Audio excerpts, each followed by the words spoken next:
Okay, पहले देख लेते हैं प्रीवियस लेक्चर में हमने क्या कंप्लीट किया हुआ है। सो ग्रेविटेशन स्टार्ट कर दिया था हमने, ग्रेविटेशन हमारा काफ़ी पोर्शन कंप्लीट हो गया था।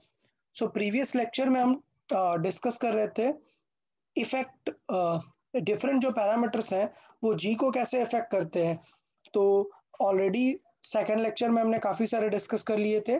थर्ड लेक्चर में हमने डिस्कस किया था दैट शेप ऑफ अर्थ कैसे फर्क डालता है और रोटेशन ऑफ अर्थ कैसे फर्क डालता है जी की वैल्यू पर। रोटेशन ऑफ अर्थ से रिलेटेड एक और कॉन्सेप्ट था that is Coriolis effect. Of course उसका ग्रेविटेशन से कोई रिलेशन नहीं है, but because one of you asked I will explain that. Okay wait. फिर इसके बाद ये था हाउ वी कैलकुलेट जी, वो एक्सपेरिमेंट हमें देखना पड़ेगा। तो मैंने आप लोग को प्रीवियस लेक्चर में बोला भी था सर किया। कि ये एक्सपेरिमेंट करना है, कंडक्ट करना है और आपको वैल्यू कैलकुलेट करने हैं। आप लोग बताएं यार क्या क्या वैल्यूज आप लोग को मिले हैं उसमें। सर मुझे ये वैल्यू मिला 9.72। ओके आदित्य, आपने कैलकुलेट किया 9.72। Okay very good. Who else? और किसी ने एक्सपेरिमेंट करने का ट्राई किया? ये बहुत ही सिंपल सा था, you don't need that much of instrument or anything, just a thread, a small piece of mass and time, a stopwatch. Anyone else जिसने एक्सपेरिमेंट किया था ये जी की वैल्यू कैलकुलेट करने का ट्राई किया? No one else? Okay fine, but करना चाहिए था यार, आप लोग को करना चाहिए था, बेटर फील होगा आप कैलकुलेट करके रखें। सो अच्छा रहेगा, बट ठीक है चलेगा। मैंने पहले भी बोला था कि जी की वैल्यू जो हम बात करते हैं इक्वेटर के आसपास वाले रीजन पे, वो वैल्यू 9.8 के नियरली आती है। और मैंने बताया था नियरली 10% का एरर पॉसिबल रहता है जब हम इस सिंपल पेंडुलम के एक्सपेरिमेंट से करते हैं, because we ignore the air resistance in this case. So nearly अगर आपका आंसर कितना आ जाता है 9.7 के आसपास आता है, देन इट इज फाइन। ठीक है, सो दैट वाज गुड, आप लोग को ट्राई करना चाहिए। ओके लेट्स सी फर्दर क्या क्या डिस्कस किया था हमने। हमने पोटेंशियल एनर्जी डिस्कस किया था यार, ये बहुत ही अच्छा पार्ट था। हमने पोटेंशियल एनर्जी का स्टार्टिंग किया हुआ था, फिर बताया हुआ था कि किस तरीके से पोटेंशियल एनर्जी होती है। और जो हमने पहले mgh करके पोटेंशियल एनर्जी का फॉर्मूला पढ़ा था वो भी हमें डिस्कस कर लेना है कि यार mgh का पोटेंशियल एनर्जी का फॉर्मूला क्या है। उसके बाद फिर हमने कुछ केसेस बात किए थे क्या, कि पोटेंशियल एनर्जी से काइनेटिक एनर्जी कैसे कन्वर्जन होता है। और मैंने बताया था the best thing to notice is change in that energy, कितनी पोटेंशियल में चेंज होगी उतनी ही काइनेटिक एनर्जी में कन्वर्ट होगी। और ऐसे कुछ क्वेश्चंस भी किए हुए थे। तो यार सब लोग को ओके है, कोई डाउट इसमें कुछ? No No, okay sir. Good. Sir escape velocity भी डिस्कस किया। Okay then we discuss this escape velocity, और उसमें ये था कि दैट टोटल एनर्जी जितना उसके पास पोटेंशियल है उतनी ही अगर हमने काइनेटिक दे दी तो वो उसके इन्फ्लुएंस जोन से बाहर निकल जाएगा। सो वो एनर्जी हो गई escape energy, escape kinetic energy, and the velocity related to that energy was escape velocity. Escape velocity का फॉर्मूला आपको क्लियर है, √2gm/r। और फिर मैंने बताया कि इस पे आर का मल्टीप्लाई करके इसको स्मॉल जी के टर्म्स में भी लिख सकते हैं। सो आई गेस उसमें कोई प्रॉब्लम नहीं होगा, सबको क्लियर। फिर कुछ बात बताई कि स्केप वेलोसिटी किस पे डिपेंड नहीं करती है। तो दो चीज़ों पे नहीं डिपेंड करती, किसको हम थ्रो कर रहे हैं और किस एंगल पे थ्रो कर रहे हैं, दोनों पे ही डिपेंड नहीं करता वो। फिर हमने सिस्टम का पोटेंशियल एनर्जी लिखना सिखा दिया था, यहाँ तक हमने डिस्कस कर लिया हुआ था।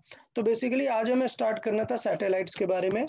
ठीक है, सैटेलाइट से पहले हाँ कोरोलिस इफेक्ट के बारे में देख लेते हैं। कोरोलिस इफेक्ट क्या होता है? देखिए सपोज सपोज थोड़ा सा स्टार्ट यहाँ से समझते हो कोरियोलिस इफेक्ट क्या होता है। सपोज हम रोटेशन ऑफ अर्थ को डील कर रहे हैं, आप समझे रोटेशन ऑफ अर्थ। तो मैंने बताया था कि रोटेशन ऑफ अर्थ मतलब ये जो ऑब्जेक्ट्स हैं जो इसके इक्वेटर पे हैं, जो इसके पोल्स के पास हैं, ये सब क्या कर रहे होंगे, एक सर्कल कंप्लीट कर रहे होंगे। सर आप जो लिख रहे हैं वो लैग हो रहा है। Yes sir. Okay okay just wait एक मिनट।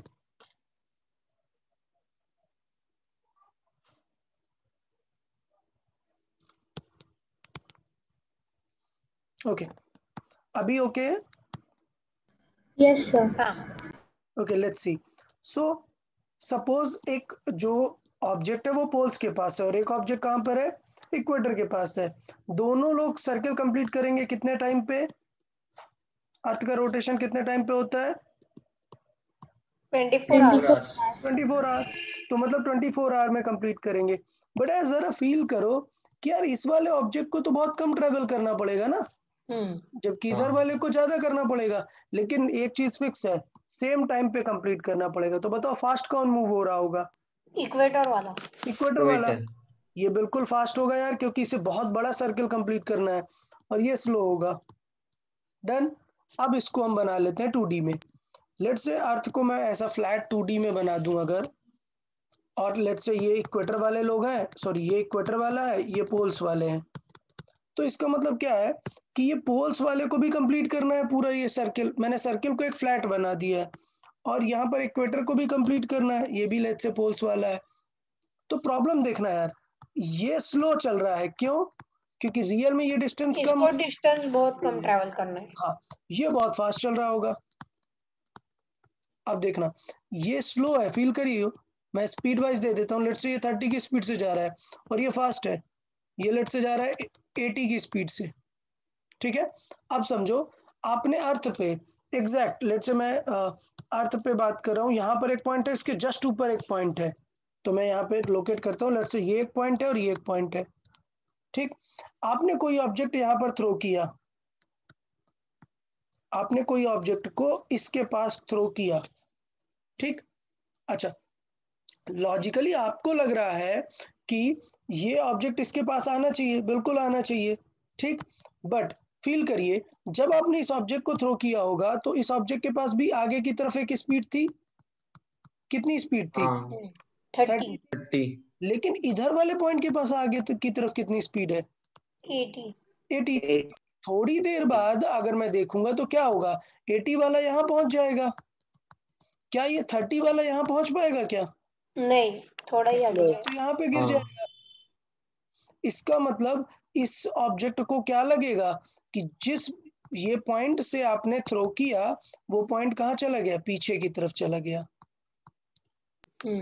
मतलब इसे लगेगा, कुछ रियल में नहीं हुआ, रियल में ये पॉइंट है खुद फास्ट चला गया, बट इस फास्ट मूविंग पॉइंट को लगेगा कि यार आपने बॉल क्या है टिल्ट करके थ्रो की, बट आपने टिल्ट करके नहीं, डायगोनल नहीं, ऐसे कर्व आएगा प्रॉपर, ऐसा डायरेक्ट नहीं आएगा ना, ऐसा कर्व में आएगा धीरे धीरे चेंजेस, क्योंकि स्पीड ऐसा सडन नहीं हुई ना 30 to 80, ऐसे स्टेप वाइज कम होगी ना, 30, 40, 50, 60, 70, 80 लाइक वाइज। तो इसका मतलब ये हुआ कि इस पर्सन को लगेगा कि यार आपने कर्व में थ्रो कर दिया। मतलब मैं अगर एक टेबल देखूं, लेट्स से एक टेबल है, और इस टेबल को मैं रोटेट करा दूं, रोटेट करा दूंगा, मतलब सारे पॉइंट्स के पास स्पीड अलग अलग होगी। ठीक। तो लेट्स से यहाँ पर मैंने एक पॉइंट रखा यहाँ पर, और एक पॉइंट है यहाँ पर। अब मैंने इस पॉइंट से इस पॉइंट की तरफ ऑब्जेक्ट को थ्रो किया, तो सीधे आना चाहिए, बट नहीं आएगा। रीजन कि ये छोटा सा सर्कल कर रहा है और ये बड़ा सा सर्कल कर रहा है, कौन सा फास्ट है? बाहर वाला फास्ट है। इसका मतलब कि इसने फास्ट थ्रो कर दिया है आगे की तरफ, जबकि ये स्लो है, तो ये पीछे रह जाएगा और बॉल आगे आ जाएगी। क्लियर? तो इस इफेक्ट को बोलते हैं कोरोलिस इफेक्ट। कोरोलिस इफेक्ट क्या होता है? It is just because of rotation of an object, rotational axis से जो डिस्टेंस होती है, अगर वो दूर है तो उसको टाइम ज्यादा कवर करना, सॉरी टाइम उतना ही लगेगा, उसे फास्ट और स्लो का कॉन्सेप्ट आ जाएगा वहां पर।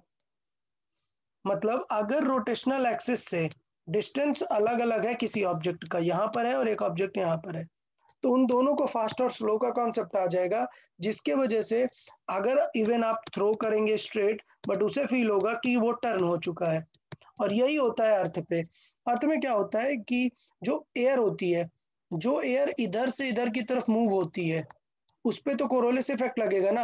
एयर तो सीधे आ रही है, but due to Coriolis effect क्या हो जाएगी, ये टर्न फील होगी, और यहां से देखेंगे तो इस तरफ फील होगा। सो बेसिकली यहाँ पे क्या बन जाते हैं, साइक्लोन्स बन जाते हैं। तो साइक्लोन्स किसके वजह से बनते हैं? कोरियलिस इफेक्ट की वजह से। क्लियर सबको यार? आप लोग गूगल कर सकते हैं, यूट्यूब कर सकते हैं, वहां पे आपको विद एनिमेशन भी दिखा सकते हैं वो चीज। बट फीलिंग आपको समझ आया कोरियलिस इफेक्ट का रीजन क्या है? It's just the distance from the rotational axis. अलग अलग डिस्टेंस है, सेम टाइम पे कवर करना है, तो ये स्लो रहेगा, ये फास्ट रहेगा। सो इसलिए उनके रिलेटिवली जो पोजीशन है किसी भी थ्रोइंग ऑब्जेक्ट की वो डिफरेंट फील होने वाली है। क्लियर? Okay good. चले तो स्टार्ट कर लेते हैं, फिर अपन कंटिन्यू करते हैं। सर पूछे। सर फिर कौन से क्वेश्चन आएंगे, रेशियो वाले या ऐसे ही डायरेक्ट न्यूमेरिकल जैसे हमेशा आते हैं? मीन समझा नहीं मैं, कैसा सर क्वेश्चन? टेस्ट है ना हमारा कल, तो ओके उसमें किस टेस्ट, टाइप के क्वेश्चन आएंगे? टेस्ट में सारे रहेंगे यार, कुछ थ्योरी रहेंगे, कुछ सारे लेक्चर से कनेक्टेड रहेंगे। ठीक है, आज लेक्चर 1 to 4 टॉपिक का टेस्ट का पार्ट रहेगा 1 to 4। मैं फिर से बोल रहा हूँ, जो लेक्चर थारोली रीड करेगा, जो सारे क्वेश्चंस जो मैंने सिखाए हैं वो करेगा, उसी को बनेगा। और मैं बोल रहा हूँ लेट्स से लेक्चर 2 और 3 से ज़्यादा आएगा। लेक्चर 2 पे हमने क्या डिस्कस किया था, जी के बारे में डिस्कस किया है ना, और लेक्चर 3 पे भी जी के बारे में और थोड़ा सा उसमें मोस्टली क्वेश्चंस जी से ज़्यादा रहेंगे। Effect on g, effect on g, इसको बहुत ही थारोली करेंगे। नियरली 10 क्वेश्चंस मैं इसी से दूंगा। 25 क्वेश्चंस है ना सर? हाँ हाँ पूछे। सर अगर वो टेस्ट बाद में दी तो चलेगा? परसों नहीं, में साइंस का पेपर है। ओके ठीक है, बट इट इज प्रेफरेबल कि आप सेम डे पे दो तो बेटर रहेगा। Okay sir. ठीक है, ट्राई करें, इतना कुछ नहीं है, 1 आवर टेस्ट है, आप एडजस्ट कर सकते हैं टाइमिंग। बिकॉज नेक्स्ट मंडे फिर नेक्स्ट टेस्ट है, उसमें भी थोड़ा सा ग्रेविटेशन भी रहेगा, मिक्स टेस्ट है वो क्यूमुलेटिव। चलिए ओके। स्टार्ट कर लेते हैं, आज का पार्ट कंप्लीट करते हैं। आज ग्रेविटेशन कंप्लीट हो जाना चाहिए। पूरा देखिए चैप्टर। लास्ट, हाँ लास्ट टॉपिक बचा हुआ है हमारा सैटेलाइट्स।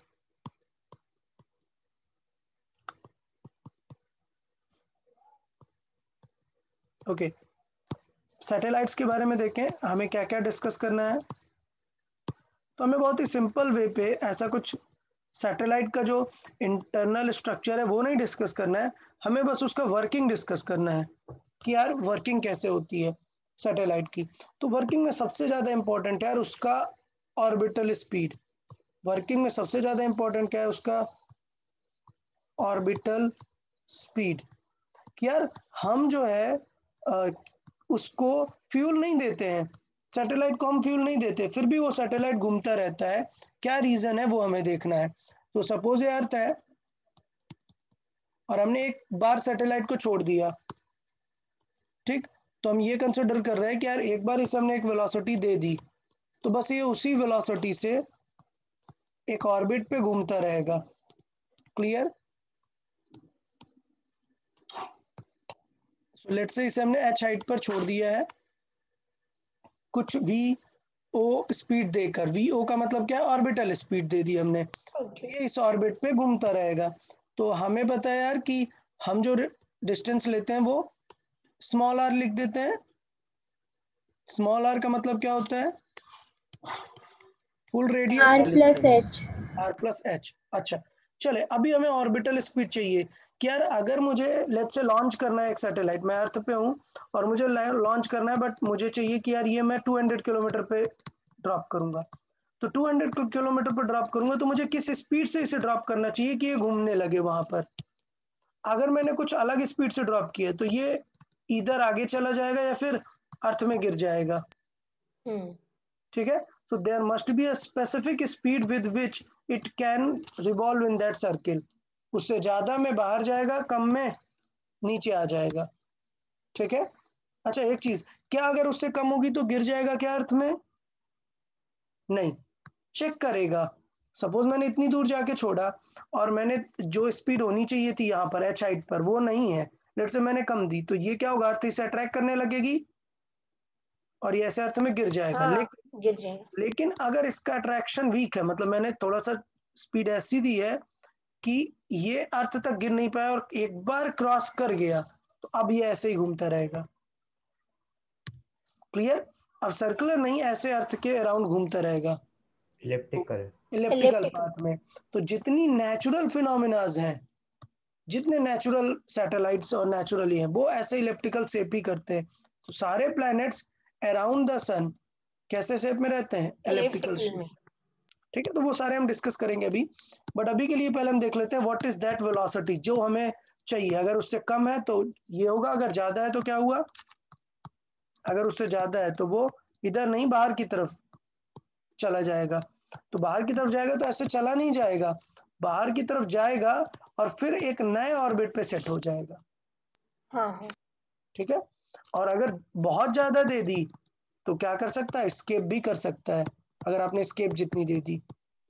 हाँ ठीक, तो ये तीन सर। चीजें हमें डिस्कस करनी है। हाँ बताएं। सर जियो स्टेशनरी सैटेलाइट जो होते हैं ना, बात वो फिक्स करेंगे, हाइट पे रहते हैं ना? आगे बात करेंगे, आगे बात करेंगे उस पर। ठीक है, पहले स्टार्ट कर लेते हैं सैटेलाइट। तो अभी देखें, अगर हमें सैटेलाइट को डिस्कस करना है, ये अर्थ है और ये हमारा सैटेलाइट है, तो इस पे फोर्सेस क्या लग रहे होंगे बताएं? एक तो एक ग्रेविटेशन, तो ग्रेविटेशन लग रहा होगा अंदर की तरफ, सेंट्रीफ्यूगल, सेंटर की तरफ, और बिकॉज ये वी स्पीड से जा रहा है तो एक क्या लग रहा होगा? सेंट्रीफ्यूगल। सेंट्रीपिटल। सेंट्रीफ्यूगल। ठीक है, हाँ मैंने बताया था कुछ भी सर। रोटेशन हो रहा है तो बाहर की तरफ एक सेंट्रीफ्यूगल लगेगा और इधर की तरफ फोर्स ऑफ ग्रेविटी लग रहा है, और दोनों एक दूसरे को अगर बैलेंस कर लेंगे तो वो कहीं नहीं जाएगा। क्लियर? हम्म। तो अगर मुझे ऑर्बिटल निकालनी है तो मुझे क्या करना चाहिए कि दोनों इक्विलिब्रियम पर होने चाहिए। तो इक्विलिब्रियम पर मतलब force of centrifugal, equals yes, fugal must be equal to force of gravity. अभी बताओ, सेंट्रीफ्यूगल का फॉर्मूला याद है? बताया था मैंने। mv²/r। Very good, M V square by R. तो यहाँ पे वी क्या है? वी हमारा ऑर्बिटल स्पीड है। हाँ। फोर्स ऑफ ग्रेविटी क्या हो जाएगा? G mass of m earth, mass of that object upon, 1r²। क्या हो गया? एम तो एक कैंसिल आउट हो गया, फॉर्मूला आ गया हमारा ऑर्बिटल स्पीड का। क्या आ गया formula? Root of G M upon R. इस आर का मतलब क्या है? इस आर का प्लस आर मतलब plus H. R plus H है। ठीक है, तो ये हमें ऑर्बिटल स्पीड का फॉर्मूला याद रखना है। डन। अच्छा, अब एक प्रॉब्लम देखें, एक प्रॉब्लम देखें। क्या कि अगर मैं बात करूं कि नॉर्मल सैटेलाइट है, क्या नॉर्मल मतलब जो हम सैटेलाइट थ्रो करते हैं, हम जो देते हैं आर्टिफिशियल सैटेलाइट है, वो अर्थ सरफेस के बहुत ही पास रहता है। तो अगर मैं इसका एक स्पेशल केस देखूं, क्या very close to earth surface, very close to earth surface,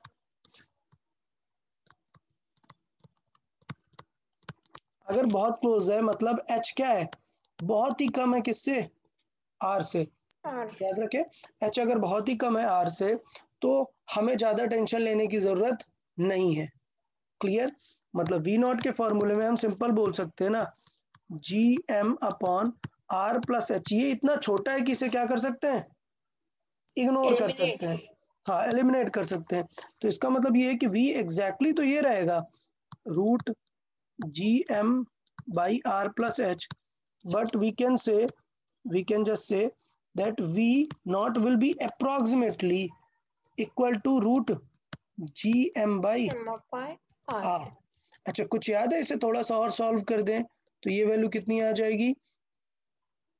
ji M by R, R का मल्टीप्लाई कर दे तो ये जी हाँ, एम बाई तो आर वो बन जाएगा जी स्मॉल g बन जाएगी। Into R. और इसे अगर मैं सॉल्व कर दूं वी नॉट, तो हमें कुछ पर्टिकुलर यहाँ पर वैल्यू आ जाएगी कि अगर मुझे अर्थ के सरफेस के बहुत पास में किसी को लॉन्च करना है तो फिर वहां पर क्या टाइमिंग होनी चाहिए, ये सारी चीजें हम वहां पर कर सकते हैं। तो ये एक फॉर्मूला बन जाता है कि अगर मुझे अर्थ सरफेस पर चाहिए तो मैं अर्थ सरफेस पर निकाल सकता हूँ। लेकिन लेट से मुझे वेरी क्लोज नहीं, मुझे नॉर्मल भी सॉल्व करना है तो मैं ये लिख ही सकता हूँ, बस वो जी क्या होगा? जी एट दैट पॉइंट होगा। तो अगर मैं चाहूँ तो इसे ये भी लिख सकता हूँ, क्या? V naught is equal to root G M by R, यहाँ पर आर और आर का मल्टीप्लाई करा दिया तो ये क्या हो जाएगा? Root G M by R square into R. मतलब क्या हो जाएगा? वी का फॉर्मूला रूट जी आर। ये आर क्या है? आर एट दैट पॉइंट, और जी क्या है? जी एट दैट पॉइंट। सर ये जैसे अभी फॉर्मूला लिखा वो किसका है? ये किसका फॉर्मूला है बताओ? Orbital speed. ऑर्बिटल नहीं स्पीड वो वेरी क्लोज वो पूछ रहा हूँ। नहीं, वेरी क्लोज नहीं, सबके लिए है, उस पॉइंट पर हमें लिखना है बस, ये सबके लिए वैलिड है ना। आर जो भी लेंगे उसी पॉइंट का जी लिखेंगे। मैंने बोला कि अर्थ सरफेस से 2r हाइट पर जी की वैल्यू कुछ है, लेट से 3.5, तो आपको आंसर आएगा क्या, 3.5 इंटू आर कितनी हो जाएगी, 2r ये है और एक आर ये है, कितना हो जाएगा 3r, ये हो जाएगी orbital speed at that point. Okay, अच्छा थोड़ा सा फील करें, स्केप वेलोसिटी याद आ रहा है क्या आप लोग को, हाँ बताओ स्केप वेलोसिटी कितना था फॉर्मूला स्केप वेलोसिटी का, under root of 2gm/r, 2GMIR। और यहाँ पर क्या है 2 नहीं है, तो इसका मतलब अगर मैं फील करूं तो मैं ये बोल सकता हूं कि ये जो v ऑर्बिटल है, सॉरी v स्केप है, वो किसी ऑर्बिटल स्पीड का √2 टाइम्स है, √2 gm/r था ना, और gm/r को क्या लिख सकते हैं, ऑर्बिटल स्पीड। तो इसका मतलब क्या है, that escape velocity is √2 times of orbital velocity. मतलब थोड़ी देर पहले मैं बता रहा था ना, अगर लेट से ऑर्बिटल स्पीड है 50 और आपने दे दी 30, तो वो क्या होगा, अपना पाथ चेंज करके अर्थ में गिर सकता है। लेकिन अगर मैंने इसे कर दिया 80, तो बाहर निकल जाएगा और फिर बड़े ऑर्बिट में आ जाएगा। बट अगर ये वैल्यू √2 टाइम्स से ज्यादा हो गई, मतलब किससे, 1.4 1.41 से, तो ये क्या कर जाएगा, स्केप कर बाहर जाएगा। चला गया। ठीक है, सो अभी के केस में देखो क्या कर जाएगा, ये स्केप कर जाएगा। तो ये थोड़ा सा हमें ध्यान देना है। तो बताओ यार, ऑर्बिटल स्पीड का फॉर्मूला समझ आ गया सबको, हाँ याद भी यस रखना, सर। याद भी रखना है, पूछा जाता है प्रॉपरली, इस पे क्वेश्चंस हम पूछेंगे ऑर्बिटल स्पीड्स पे। ठीक है, चले, ऑर्बिटल स्पीड के बाद सेकंड पॉइंट हमारा आता है टाइम पीरियड, कितना टाइम उसे लगेगा एक सैटेलाइट को एक सर पूरा ऑर्बिट कंप्लीट करने में। तो second point is sir time. फिर वो डिस्टेंस अपॉन स्पीड होगा ना। Yes yes yes, very good. Time period कैसे निकाल सकते हैं, कितनी डिस्टेंस कवर करेगा, और स्पीड तो हमें पता है ऑर्बिटल स्पीड होगी, तो क्या हो जाएगा time period, distance over speed. Speed. Distance distance क्या है, भी सिंपल है ना, 2πr रख 2 पाई देंगे आर और होगी, आगे 2 पाई आर होगी, और स्पीड कितनी है, अभी जस्ट हमने देखी थी, √gm/r। आर। R। तो यार थोड़ा सा सॉल्व कर लेते हैं, देखें क्या आएगा, 2 पाई √gm। देखो मैं ये अलग क्यों लिख रहा हूँ √gm को, क्योंकि ये सब लोग यार कांस्टेंट है एक, और देखो r इंटू r√2 बचेगा, दिख रहा है सबको, हम्म r√2, सो r इंटू r√2 क्या हो जाएगा, r⁻1 है और r⁻1/2, तो r⁻3/2 आ जाएगा ना, हाँ हाँ राइट। क्लियर। तो इसलिए हम ये बोलते हैं, इसको लिख सकते हैं that t is 2 pi √gm into r⁻3/2, clear. Okay. अच्छा, अगर मैं दोनों साइड का स्क्वायर कर दूं, तो इसका मतलब क्या सिचुएशन आ जाएगी, स्क्वायर कर दूं तो इट विल बिकम 2 स्क्वायर, 4π मैं पहले स्क्वायर। लिख देता हूँ स्क्वायरिंग बोथ साइड। बहुत इजी होगा। तो देखिए एक सिंपल सा फील आने लगेगा, that T square will feel you like 4 pi 4π square और square G upon gm into R r। To the cube. तो आर से देखो, तो ये क्योंकि बन टू जाता टू है हमारा कैंसिल। सॉल्विंग के लिए काम, ये हमारा किस काम में आ जाता है, सॉल्विंग में, कैसे, कंपेयरिंग में, to compare the time period of two object. कब ये यूज आता है, ये काम आता है हमारा to compare time period of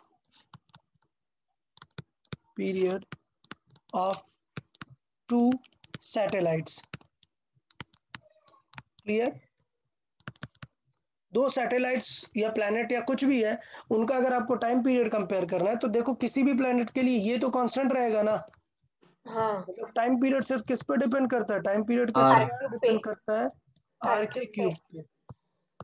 ठीक, और इसको एकदम बॉक्स पे रख लेंगे, ये इंपॉर्टेंट हो गया, याद रखना, गलती मत करना, R is taken from, it is taken from centre of the earth, centre. या it is taken from centre of earth. तो समझ आया रही ये टाइम पीरियड का? सबको समझ आया टाइम पीरियड कैसे निकाल सकते हैं? अच्छा, yes sir. Example wise feel कर लेते हैं। सपोज मैं बात करूं time period of a satellite at height r above earth surface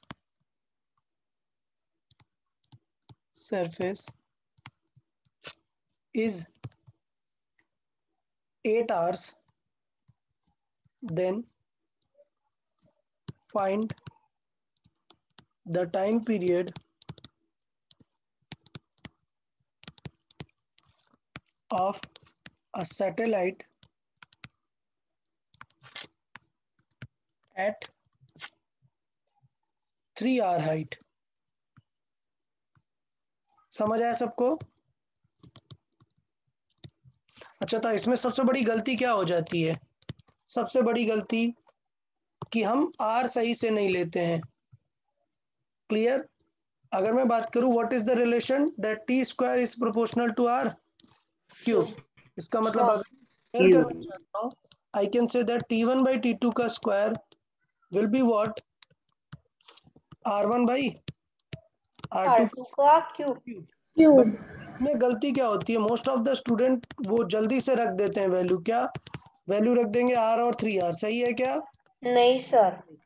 R is real में R प्लस H, R हाँ। इज रियल में H1 and R plus H2। Like this we need to do. तो अभी तो basic यार, अब तो clear है सबको। T1 by T2 का स्क्वायर कितना आ जाएगा? ये हो गया R प्लस R और नीचे R प्लस 3R। 3R। तो बेसिकली ये कितना बनेगा? ये 2R by 3R बनेगा, 4R बनेगा। 4R। तो ये R कैंसिल और 1/2 का क्यूब बचेगा। तो हाँ। कितना आ जाएगा? 1/8। 1/8। T1 सर कितना? लेकिन 8 आवर्स है। वैल्यूज तो दी है ना। हाँ, T1 8 आवर्स दिया है, T2 हमें फाइंड करना है। तो ये कितना हो जाएगा? ये हो जाएगा 1/8। क्लियर? अभी स्क्वायर का रूट करना पड़ेगा ना, ये स्क्वायर है तो इस तरफ किस में जाएगा? स्क्वायर रूट पे जाएगा। क्लियर? तो इसका मतलब क्या आएगा? 8/T2 is equal to 1/√8। So T2 तो का ये आंसर कितना? 1/8 आपने कैसे लिया बताओगे? ये 2 का क्यूब किया ना हमने यहाँ पर। 1/2 का क्यूब है हाँ ना। उसका है, ओके हाँ। तो इट इज लाइक कि 1 का क्यूब 1 रहेगा, 2 का क्यूब 8 हो जाएगा। हाँ अभी क्यूब को हमने स्क्वायर पे ले लिया, तो ये हमने ले लिया स्क्वायर पे। So this became square root of 8। अभी क्रॉस मल्टीप्लाई करेंगे, सो दिस विल बिकम 8√8। थोड़ा सा सॉल्व करेंगे। √8 को कैसे लिख सकते हैं? √8 मतलब 2 इंटू 2 इंटू 2। 2√2। तो 2 बाहर आ जाएगा, so it will become 16 into √2। सो आपको 16 देखना है, हाँ, ऑप्शंस में अगर पॉइंट में लिखा है तो मल्टीप्लाई कर देंगे, और अगर नहीं लिखा 1.41। ऐसे ही लिख देंगे। समझ आया कि कैसे देख सकते हैं चीजें, कि उसको सैटेलाइट को कितना टाइम लगेगा, टाइम पीरियड का रिलेशन। क्लियर है? Yes sir. Okay, good. So मुझे लग रहा है ऑर्बिटल स्पीड भी आपको समझ आ गया और टाइम पीरियड भी समझ आ गया। Yes sir. Okay, good. Third point is now energy. ठीक है?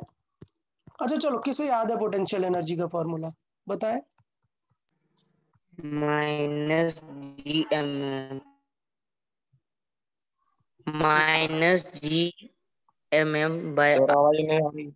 Okay, good. -GMM/R। याद रखना आर स्क्वायर नहीं है, आर है सिर्फ। ठीक, तो चले एनर्जी लिख देते हैं यार इसकी। क्लियर है? ये अर्थ है और मान लेते हैं सैटेलाइट यहाँ पर है, किस स्पीड से घूम रहा है? किस स्पीड से? V0। V0 का मतलब क्या है? Orbital speed. ऑर्बिटल स्पीड से वो घूम रहा है, एक ऑर्बिट पर है। तो इसके पास क्या क्या एनर्जी होगी वो हमें डिस्कस करना है। तो मान लेते हैं यहाँ सेंटर से इसकी जो डिस्टेंस है that is R, small r। Small r का मतलब क्या है? R plus H। ये मान के चलना है, ठीक है? मैं फॉर्मूले स्मॉल r के टर्म्स में लिखूंगा, आपको याद रख के चलना है कि क्या होगा। तो पहले बात करते हैं potential energy. Potential energy potential energy. तो पोटेंशियल एनर्जी का फॉर्मूला क्या था? Minus G M M by R. ठीक है, या मैं दोनों लिख देता हूँ, टेंशन नहीं लेना है। आर प्लस एच है इस आर का मतलब, ये हुई पोटेंशियल एनर्जी। काइनेटिक एनर्जी बताओ, घूम रहा है ना यार। Half M V square. Kinetic energy कैसे लिखते हैं? Half M V square, half M V square. V square. कौन सा वी यूज करेंगे यहाँ पर? सर अब एम कैंसिल। एम कैंसिल क्या? कौन ये अगर भी? इक्वेट कर देंगे तो। अभी इक्वेट क्यों करेंगे भाई? इक्वेट क्यों करेंगे बताओ ना। इक्वेट ऐसे नहीं कर सकते ना, समझ आ रहा है? हाँ इक्वेट कर क्यों करते हैं, रीजन बताओ।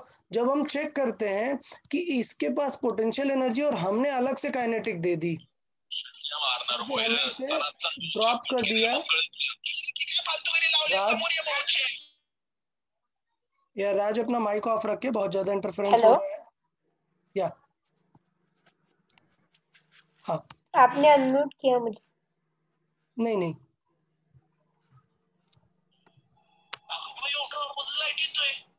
ये राज कौन है यार?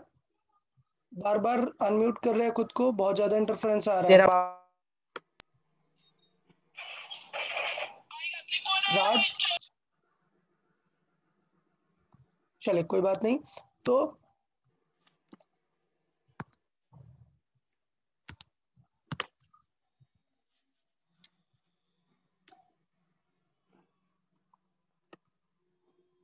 एक second, hold a minute everyone, okay.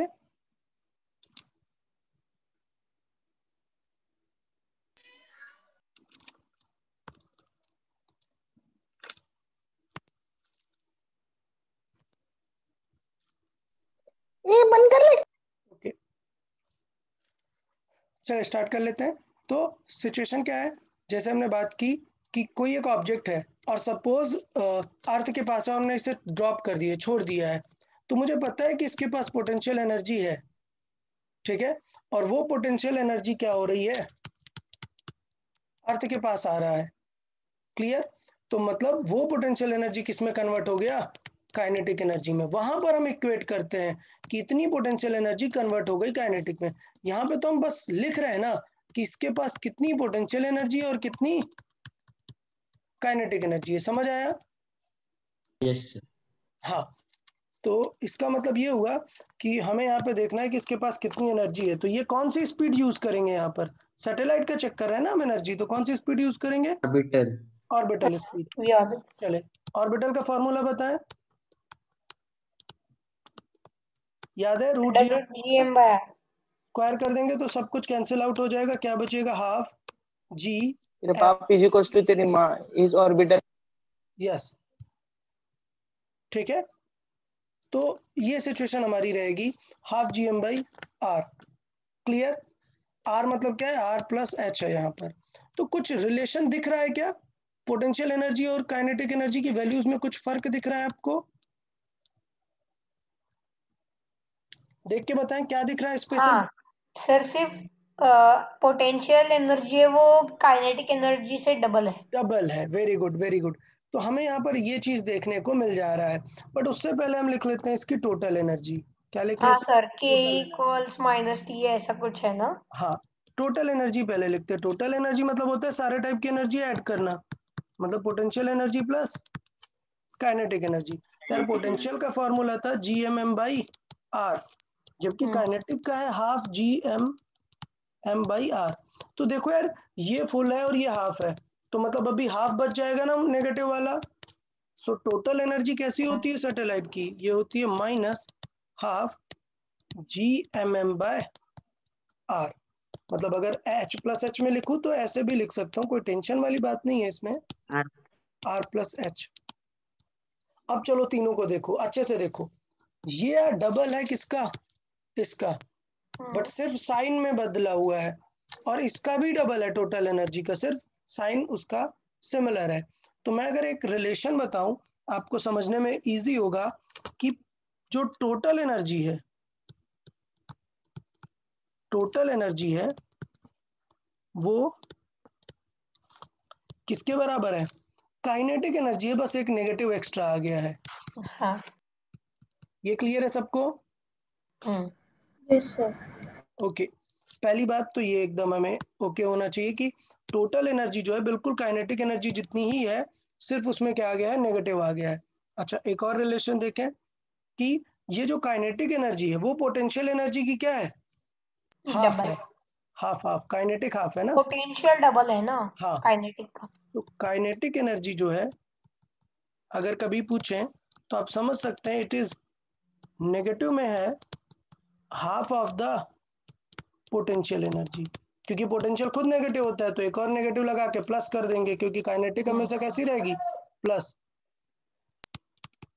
तो ये हो गया पोटेंशियल एनर्जी। तो दोनों पॉइंट सबको समझ में आ गए? तो ये याद रखना है कि जो एनर्जीज हैं वो किस तरीके से सैटेलाइट की रहेंगी। तीनों हाँ। एनर्जीज के बारे में हमें क्लियरली ओके सर ये वासु सर ने बताया था बोर्स थ्योरी में। हाँ हाँ सर। ओके। आर्यन, आर्यन अभी आप डिस्कनेक्ट हो गए थे क्या? नहीं सर, मैं अभी ज्वाइन हुआ अभी ज्वाइन हुए बेटा, हाफ आवर बाद?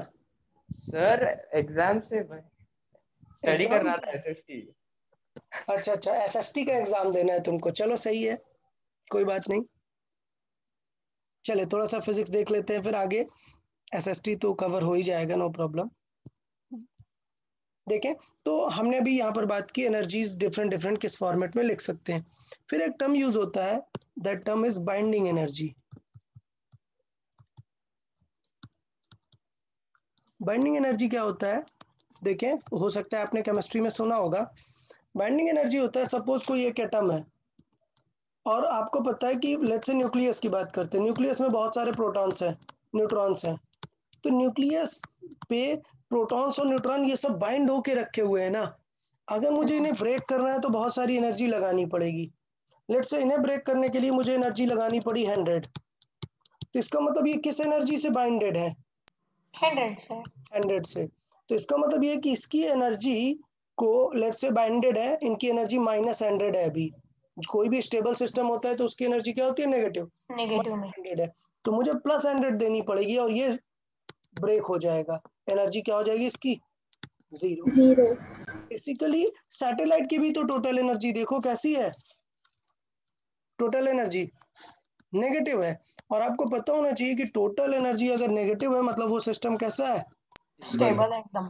स्टेबल सिस्टम है, स्टेबल सिस्टम। तो अगर मुझे अनस्टेबल करना है, मतलब आपको सैटेलाइट को गायब करना है, मतलब सैटेलाइट को उसके ऑर्बिट से हटाना है, तो क्या करना पड़ेगा आपको?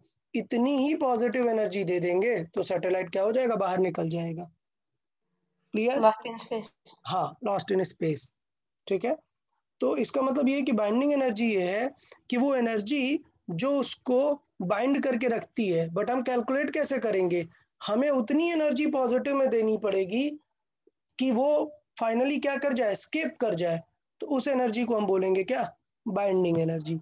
मतलब बात करें अगर अदर वर्ड्स में, तो it is the energy, it is the energy required to break any system, to break any stable system means to make its energy 0, to make its energy 0। उसकी एनर्जी 0 करने के लिए जितनी हमें देनी पड़ेगी तो वो क्या हो जाएगी? उसकी बाइंडिंग एनर्जी। क्लियर? इसका मतलब सैटेलाइट को हमें एनर्जी 0 करना है, मतलब उसको ऑर्बिट से कहाँ तक ले जाना है? इनफाइनाइट तक ले जाना है। उस एनर्जी को बाइंडिंग एनर्जी बोलेंगे। तो बाइंडिंग एनर्जी हमेशा कैसी रहेगी? पॉजिटिव। बाइंडिंग एनर्जी कैसी रहेगी? ऑलवेज पॉजिटिव होगी। ठीक, और अमाउंट कितना होगा? टोटल एनर्जी के जितना। तो बाइंडिंग एनर्जी कितनी हो जाएगी? टोटल एनर्जी के जितना। बट हमें पता है कि टोटल एनर्जी नेगेटिव है तो और एक नेगेटिव लगा देंगे तो बन जाएगी क्या, बाइंडिंग एनर्जी। तो सैटेलाइट की बाइंडिंग एनर्जी कितनी हो जाएगी, हाफ Gmm/r। कुछ देख के लग रहा है, ये तो बिल्कुल काइनेटिक जैसे लग रहा है, देख के लग रहा है ये बिल्कुल काइनेटिक जैसा ही है ना, जो उसकी काइनेटिक सर एनर्जी, ये टीई क्या लिखा है? टोटल एनर्जी बेटा, ओके सर। ठीक है, टीई मतलब टोटल एनर्जी। जैसे के ई है kinetic energy, PE potential energy, वैसे टी टोटल एनर्जी। तो टोटल एनर्जी बिल्कुल काइनेटिक जितना है। इसका मतलब अगर एक सैटेलाइट घूम रहा है और उसके पास काइनेटिक एनर्जी है 200 और आपने और उसे 200 दे दी, तो वो क्या कर जाएगा, स्केप कर जाएगा। समझ आया?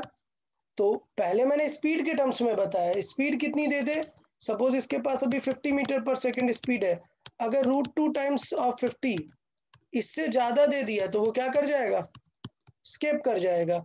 वैसा ही सेम क्वेश्चन बनेगा एनर्जी में, किसके पास अभी लेट्स से 500 या 300 एनर्जी है, तो अगर आपने इसे 600 से ज्यादा एनर्जी दे दी तो ये क्या कर जाएगा, स्केप कर जाएगा। तो लॉजिक समझ में आया कि वेलोसिटी से कैसे चेक करते हैं कि स्केप कर जाएगा, किससे, √2 टाइम्स से, √2 टाइम्स। और एनर्जी से कैसे चेक करते हैं, 2 टाइम्स से।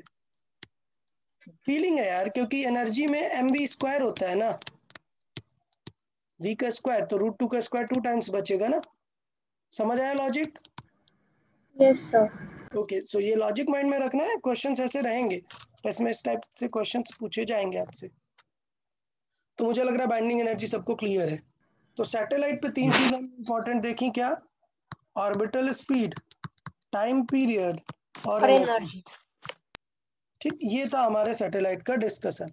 अब थोड़ी सी बेसिक्स वाली बातें कर लेते हैं, थ्योरेटिकल बातें कर लेते हैं। जैसे आपने देखा है कि सैटेलाइट तो रहता अर्थ की ग्रेविटेशनल जोन में है। आपने कभी फील किया है जो सैटेलाइट है वो अर्थ के ग्रेविटेशनल जोन में है ना, तभी तो घूम रहा है। क्लियर? बट आप ये एक चीज देखते हैं कि सैटेलाइट या फिर कोई एक व्हीकल जो अर्थ के जोन में है, फिर भी आपको वहां पर जीरो ग्रेविटी फील आएगा। क्लियर? तो सैटेलाइट के अंदर आपको जीरो ग्रेविटी फील होगा, जबकि वो अर्थ की ग्रेविटी जोन में है। यस तो ये सर। क्या है वो हम देख लेते हैं। सो हम बात कर लेते हैं वेटलेसनेस। हमें वहां पर वेट अपना फील ही नहीं होगा। वेटलेसनेस और जीरो ग्रेविटी इनसाइड सैटेलाइट, और सैटेलाइट या फिर कोई एक व्हीकल, हमें नहीं पता, कुछ भी हो सकता है वो, विच इज ऑर्बिटिंग अर्थ, अगर वो अर्थ का ऑर्बिट कर रहा है तब की बात है। सैटेलाइट मतलब क्या, एनीथिंग विच इज ऑर्बिटिंग अर्थ। तो अगर एक कोई व्हीकल भी है और वो अर्थ का ऑर्बिट कर रहा है, तो हमें वहां पर जीरो ग्रेविटी उसके अंदर फील होने वाली है। क्यों? रीजन देखें, ये एक मास का ऑब्जेक्ट है लेट से, तो इस पे क्या फोर्स लग रहा होगा, एक ग्रेविटी। ग्रेविटी लग रहा होगा, ठीक है। इस तरफ लग एक रहा और होगा ग्रेविटी, सेंट्रीफ्यूगल लग रहा होगा। यस, सिंपल सा है। एक और फोर्स क्या लग रहा होगा, सेंट्रीफ्यूगल। तो नेट फोर्स हमेशा उस पर क्या फील आएगा, जीरो। Zero feel zero. आएगा। सो the forces on that object, the forces on any object inside are कौन कौन से हैं, एक तो है gravity, that will be Gmm/r², r²। and centrifugal, ठीक है। so that force will be centrifugal force. so centrifugal force क्या होगा वहां पर, mv²/r, m²/r। ठीक है, mv²/r। तो दोनों को देख ले, अगर दोनों फोर्सेस ने कैंसिल कर दिया तो आंसर क्या आ जाएगा, नो फोर्स, मतलब कुछ भी ग्रेविटी फील ही नहीं होने वाली है उसे। तो मैं पूछता हूं then net force F net. तो नेट क्या होगा, ग्रेविटी अंदर की तरफ पुल कर रही है और सेंट्रीफ्यूगल उसको बाहर की बाहर तरफ। की तरफ। हाँ, और अगर उन दोनों ने कैंसिल कर दिया तो काम बन जाएगा, 0 आ जाएगा नेट आंसर। सो हमें पता है कि कैंसिल करेगा ही, क्योंकि हमें फॉर्मूला पता है ऑर्बिटल स्पीड का, hmm, root G M by R, R. इसका स्क्वायर करेंगे। तो इसका मतलब अगर हम दोनों को सॉल्व करें तो ये आ जाएगा G M M by R square, and ये भी क्या आएगा, जी एम एम बाय और आर स्क्वायर। आंसर क्या आएगा, 0। सो इनसाइड किसी को कोई फोर्स ही नहीं फील होता, मतलब किसी को ग्रेविटी फील होगी ही नहीं। सो inside the satellite, inside the orbiting, inside any orbiting vehicle या फिर सैटेलाइट,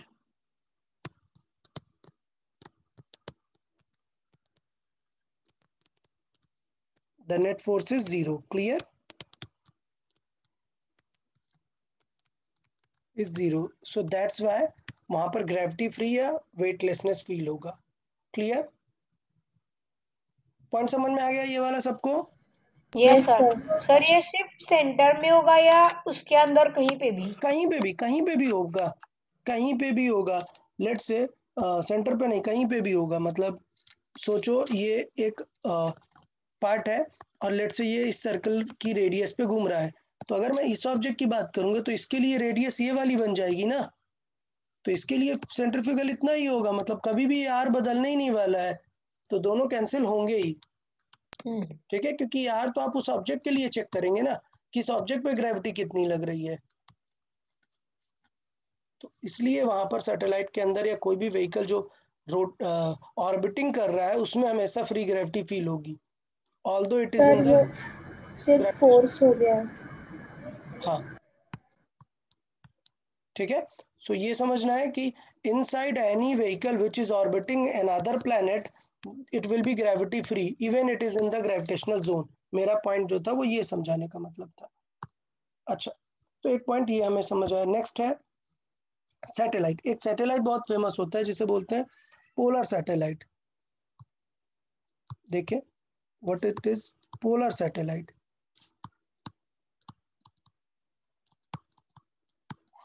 पोलर सैटेलाइट किन्हें बोलते हैं? ऐसा नहीं जो पोल्स के बहुत पास में है, नहीं, वो सारे सैटेलाइट जो अर्थ सरफेस के बहुत ही क्लोज हैं उनको पोलर सैटेलाइट बोलते हैं। दो satellites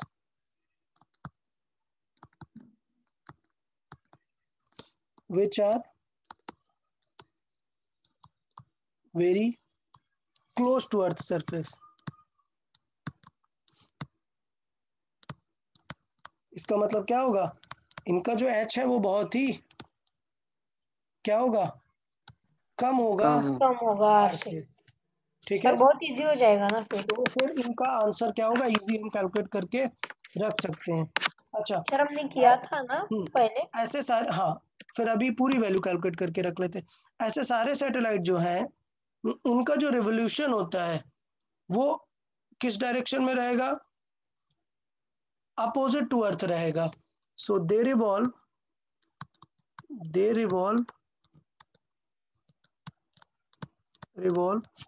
opposite to the direction of earth,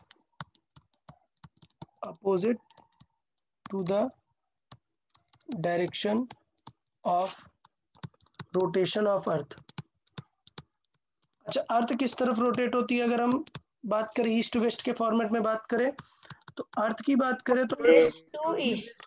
waste to east, west to east. West to east. तो इसका मतलब पोलर सैटेलाइट कैसे रोटेट करेगा, ईस्ट टू वेस्ट। यस।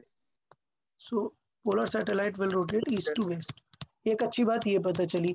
दूसरी बात देख लेते हैं टाइम कितना लेगा, वो चेक कर लेते हैं। तो कैलकुलेट कर लेते हैं टाइम पीरियड। तो अभी देखो यार, इजीली हो जाना चाहिए टाइम पीरियड, हमें ज़्यादा टेंशन नहीं है, आर को हम इग्नोर करने वाले हैं। तो टाइम पीरियड देखते हैं कैसे निकालते थे। Distance 2 pi R over V naught, orbital speed. याद आ रहा है डिस्टेंस ओवर स्पीड? हाँ, तो अभी हमें क्या करना है, ये 2 पाई आर है और ये हो गया हमारा root G M by R, और इसे हम सॉल्व करें तो ये दिखता है 2 पाई रूट जी एम और ये हो जाता है r⁴/3/2। अब अगर मुझे फिर पता है स्क्वायर कि कर लेते हैं। हाँ, r स्क्वायर करने की भी जरूरत नहीं है, डायरेक्टली मैं सॉल्व करके दे देता हूँ। r को हमें पता है कि r+h लिखना है, but h is very very less than r, तो देन r को मैं अप्रोक्सीमेटली r जितना ले सकता हूँ ना। हाँ और अगर मैं ये सारी वैल्यूज लिख के सॉल्व कर दूं, मतलब 2πr⁴/2/2/gm, ये सब लेके मैं सॉल्व कर दूं, तो सॉल्व करके आंसर क्या आता है नियरली 84 मिनट। सर इसका मतलब, हाँ पूछे। सर अगर वो सरफेस से बहुत क्लोज होगा तभी वो h very very less to very r very होगा लेस ना। देन होगा और इग्नोर करेंगे। सोचो अगर इवन मैंने बोला 50 किलोमीटर ऊपर है, तो थोड़ा तो होगा ना, 6400 में थोड़ा तो ऐड करोगे ना, मतलब इससे यस तो थोड़ा सा ज्यादा आंसर आएगा ना। So this is the minimum time period 84 minutes, मतलब 1.5 आवर। यूजुअली जो टाइम होगा वो क्या होगा, वो ज्यादा होगा थोड़ा, हाँ, मतलब 87 वगैरह। 84 से ज्यादा, इतना भी नहीं, थोड़ा जब किलोमीटर्स में रखोगे तो थोड़ा ज्यादा ही आंसर आता है। सो यूजुअली,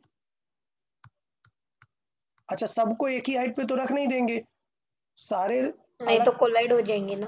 कोलाइड हो जाएंगे, सब सारे कंट्रीज अलग अलग ऑर्बिट पे करते हैं, तो एक ऑर्बिटल रेंज आ सकती है। तो यूजुअली फॉर पोलर सैटेलाइट्स, अच्छा यहाँ पर मैंने बिल्कुल h 0 ले लिया है। 84 मिनट कब आया है, जब h बिल्कुल 0 है। 0 हो गया। Usually for polar satellites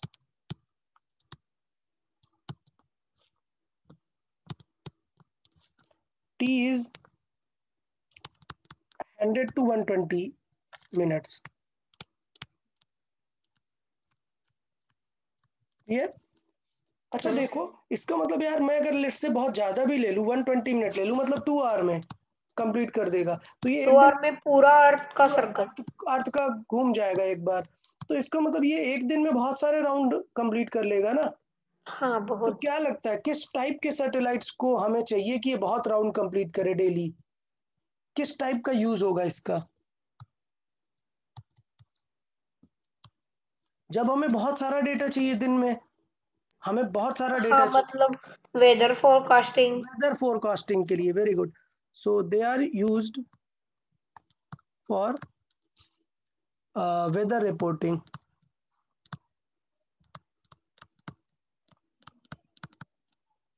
clear. और हाँ any meteorological satellite, meteorological satellite मतलब कुछ भी वेदर रिलेटेड वो होगा, तो हमें पोलर सैटेलाइट चाहिए कि वो दिन में बहुत सारे राउंड कंप्लीट करे। क्लियर है सबको polar satellite. Hmm. Okay yes sir. Okay good. Next one is Jio stationery satellite. देखें, जियो स्टेशनरी, सर फिर जो मैचेस वगैरह का मिलता है ना रिपोर्टिंग, तो इसका, फिर मैचेस वगैरह या फिर कौन से हाँ भी हाँ प्रोग्राम अगर। हाँ, वो बताते हैं, वो जियो सिंक्रोनस रहेगा, जियो हाँ स्टेशनरी, और इसी को बोलते हैं जियो सिंक्रोनस।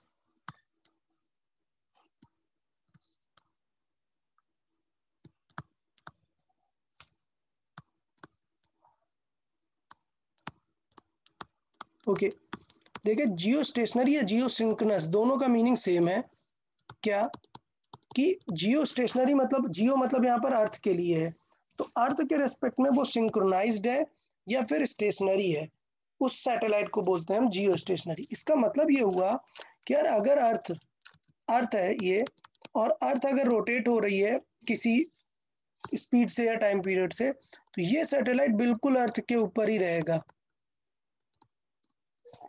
इसका मतलब अगर अभी आपने इस सैटेलाइट को लेट से इन किसी कंट्री के ऊपर ड्रॉप किया, तो ये ऑलवेज उस कंट्री के ऊपर ही रहेगी। समझ आया।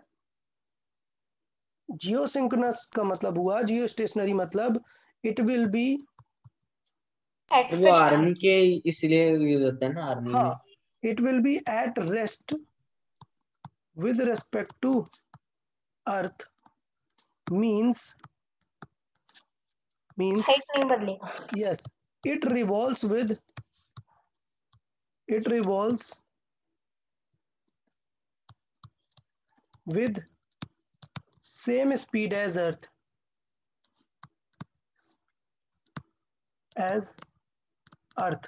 So when it is set above any country, it will remain there. मतलब सोचो लेट्स से मैंने ये एक जोन लिया महाराष्ट्र के ऊपर मैंने एक सैटेलाइट रखा।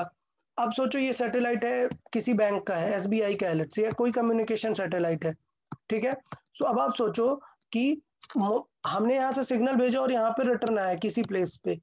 अगर ये सैटेलाइट सेम स्पीड अर्थ जैसे मैच नहीं करेगा तो थोड़ी देर पे जब अर्थ रोटेट हो रही है तो पता हाँ, चला तो कहीं इंडिया बाहर चला जाएगा। में, हाँ फिर ये पाकिस्तान के जोन में चला जाएगा तो सिग्नल भेजना टफ हो जाएगा ना।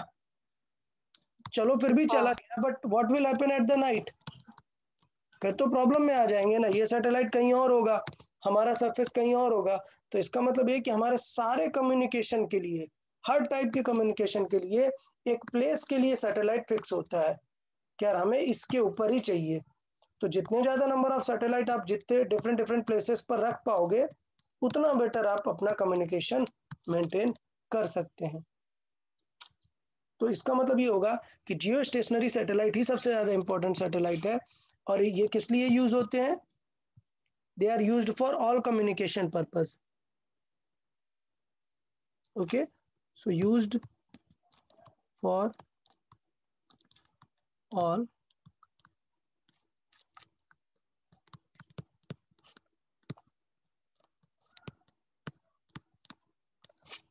Communication purpose. अच्छा, इसका टाइम पीरियड कितना होगा? सॉल्व करने की जरूरत है क्या? नहीं। Same as earth. अर्थ। कितना होगा इसका मतलब? 24 आवर।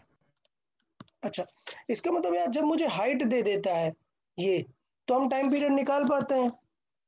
अगर मुझे टाइम पीरियड दे देगा तो फिर हम क्या निकाल सकते हैं? हाइट निकाल सकते हैं। हाइट। तो इसका मतलब ये पता चल जाएगा कि ये जो सैटेलाइट हम लॉन्च करते हैं ये हम रैंडम कहीं पे भी नहीं छोड़ सकते। हमें अगर जियो स्टेशनरी सैटेलाइट चाहिए तो हमें एक स्पेसिफिक हाइट पर ले जाके ही छोड़ना पड़ेगा उसे, ठीक है। ये पॉइंट क्लियर सबको? तो इसका मतलब ये अर्थ के साथ ही रिवॉल्व होगा, तो इसका डायरेक्शन क्या हो जाएगा रेवोल्यूशन का? West west to to east. East. West to east. West to east. क्यों? क्योंकि बिल्कुल अर्थ की तरह ही रहेगा, सेम स्पीड पे मेंटेन होगा and it revolves in direction west to east। क्लियर? वेस्ट टू ईस्ट मतलब same as earth, same as earth, क्योंकि अर्थ के बिल्कुल साथ में ही रहना है उसे। डन। अगर टाइम पीरियड ये है तो फिर मैं सॉल्व कर सकता हूँ कि यार इसकी स्पीड कितनी होगी।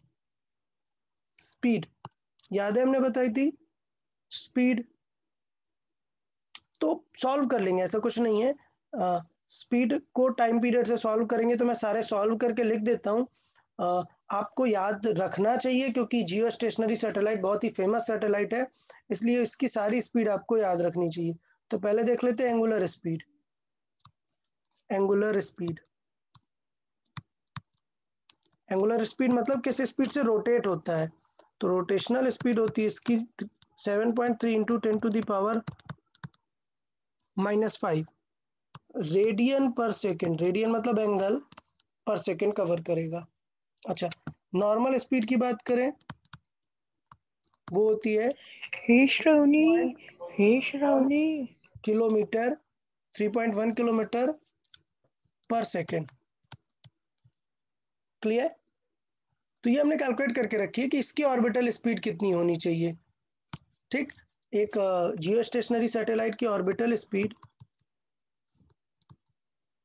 वो होनी चाहिए नियरली 3.1 किलोमीटर पर सेकेंड। ठीक। अच्छा, टाइम पीरियड के अकॉर्डिंग अगर मैं इसकी हाइट निकालूं, height from height above earth surface,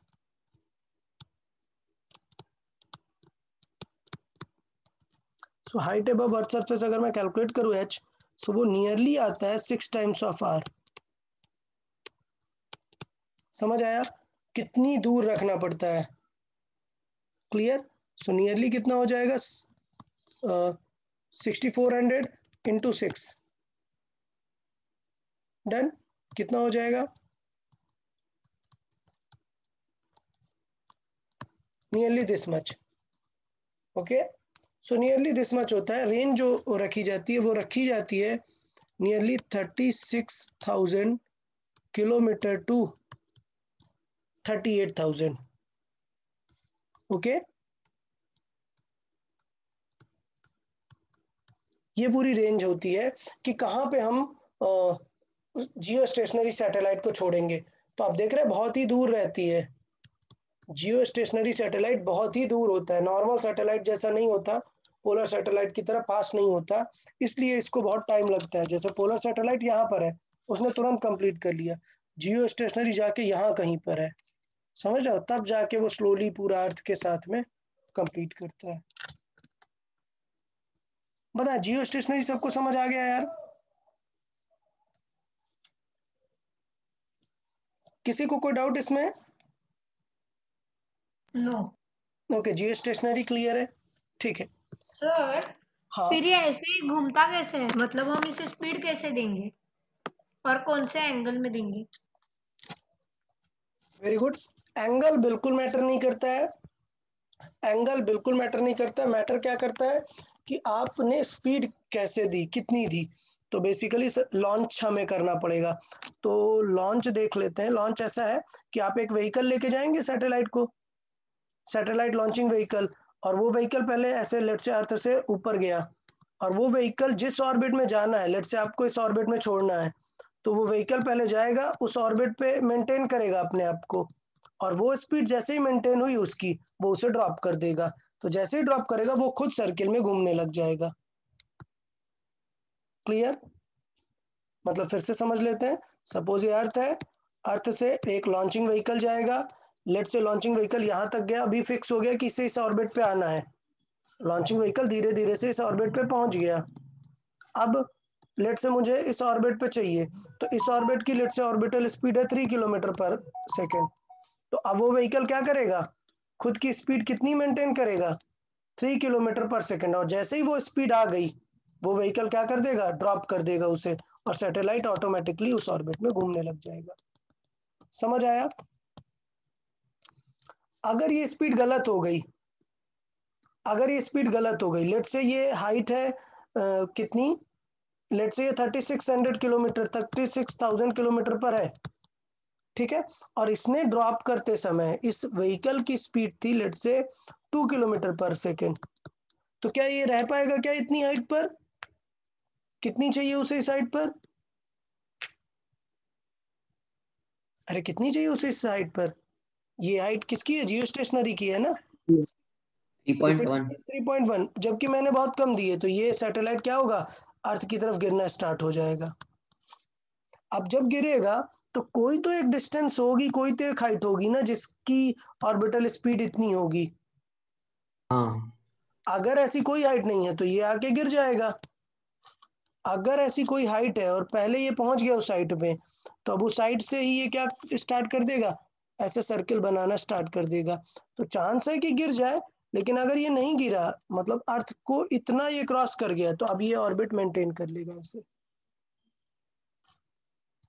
समझ आया कैसे और सैटेलाइट लॉन्चिंग होती है? अगर मुझे कुछ दूसरा ऑर्बिट बनाना है, एलिप्टिकल ऑर्बिट चाहिए मुझे, सर्कुलर नहीं चाहिए, तो उसको फिर कम स्पीड पे ड्रॉप करते हैं। अच्छा चलो लिख लेते हैं, चलो कर लेते हैं। लॉन्चिंग ऑफ व्हीकल में देख लेते हैं कि कब कैसा लॉन्च होगा। ठीक है, चलो लिख लेते हैं। ऑल्दो इतना इम्पोर्टेंट नहीं है, आपको 9th क्लास में हम नहीं सिखाते ये, बट फिर भी चले आपके नॉलेज के लिए भी बेटर रहेगा। लॉन्चिंग ऑफ सैटेलाइट, लेकिन समझ आया सबको कि डिफरेंट स्पीड का क्या फर्क पड़ेगा? ओके, सो लेट्स से एक सैटेलाइट है और मैंने उसे, यहाँ पे अर्थ है, और लेट्स से मैंने एक हाइट पर गया, तो इस हाइट की एक अपनी ऑर्बिटल स्पीड होगी। समझ रहे हो, इस हाइट पर एक अपनी क्या होगी, ऑर्बिटल स्पीड होगी। v orbital. भाई समझ आया कि नहीं सबको? तो अगर मैंने v ऑर्बिटल से छोड़ा तो ये क्या कंप्लीट करेगा? एक सर्किल बनाएगा। बताएं यार, अगर मैंने v ऑर्बिटल से छोड़ा तो ये क्या बनाएगा? एक सर्किल कंप्लीट करेगा। ये सबको समझ आया?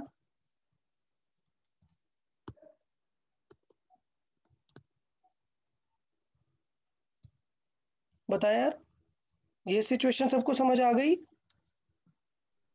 yes sir. ओके, अब अगर मैंने कम ड्रॉप किया, लेस ड्रॉप किया, तो लेस पे एक चांसेस है कि ये अर्थ पे गिर जाएगा। अगर मैंने लेस स्पीड से ड्रॉप किया तो एक चांसेस है कि ये अर्थ पे गिर जाएगा। डन। बट अगर बहुत लेस नहीं है तो ये भी चांसेस हैं। क्या चांसेस हैं? कि ये गिरे नहीं, ये जस्ट अर्थ को क्रॉस कर गया। अगर अर्थ को क्रॉस कर गया तो ये कैसा शेप ले लेगा? Elliptical orbit. समझ आया सबको?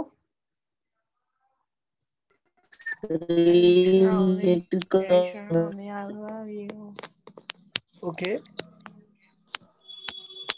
बताएं ध्रुव, ये क्या होगा? सोचो, ये गिर नहीं पाया, इसका मतलब इसने इतनी एनफ वेलोसिटी निकाल ली थी कि ये अर्थ को पास कर गया। तो इसका मतलब अब ये अपने उस ऑर्बिट पे कंप्लीट करता रहेगा। सपोज आपने ज़्यादा स्पीड दे दी, सपोज आपने क्या दे दी? फास्ट दे दी। तो अगर आपने फास्ट स्पीड दे दी तब क्या होगा? अगर बहुत ज़्यादा फास्ट है तो फिर वो आगे निकल जाएगा। क्लियर? बहुत ज़्यादा फास्ट है तो वो ऐसे आगे निकल जाएगा ना।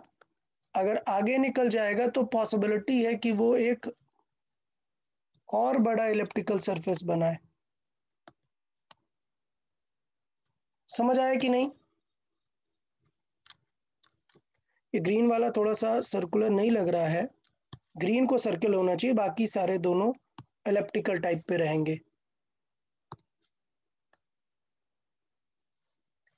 अभी बताइए यार, समझ आया या नहीं कि लॉन्चिंग पे क्या क्या फर्क पड़ता है अगर आप डिफरेंट स्पीड पे करते हैं? ये कैसा है? सर्कुलर है। और अगर आप स्लो स्पीड पे करेंगे तो फिर क्या हो जाएगा? एलिप्टिकल। और अगर इवन आप ज्यादा स्पीड पे करेंगे तो कैसा हो जाएगा? एलिप्टिकल। क्लियर? सबको पॉइंट समझ आ गया यार? yes हाँ, तो रिजल्ट देख लेते हैं। रिजल्ट देख लेते हैं कि if v is less than, if the launch speed is v, if the launch speed is v, then if v is less than how much? v orbital, v is less than v orbital। v orbital कितनी होती है? v orbital कितनी होती है? where v orbital is root gm by r। r तो अगर v less than v not है तो क्या केसेस हो सकते हैं? दो केसेस हो सकते हैं। क्या बताएं, क्या दो केसेस होंगे? इट में फॉल ऑन अर्थ